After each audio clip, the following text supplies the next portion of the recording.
Everyone, আসসালামু আলাইকুম। আজ আপনাদের মাঝে নিয়ে এসেছি সুস্বাদু এবং মজাদার একটা রেসিপি, কালিজিরা ভর্তা। চলেন শুরু করা যাক। প্রথমে কালিজিরা ভেজে ব্লেন্ডারে গুঁড়ো করে নিয়েছি। আপনারা চাইলে এটা পাটাও বেটে নিতে পারেন।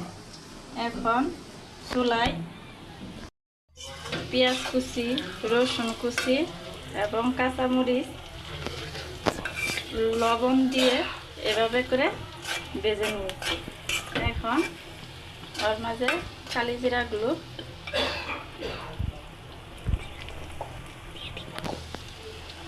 গুঁড়াগুলো দিয়ে দেব,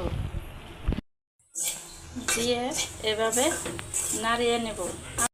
কালিজিরা ভর্তা করে খান, তাহলে এটার স্বাদ কোনো সময় ভুলবেন না, সাধারণ লাগে।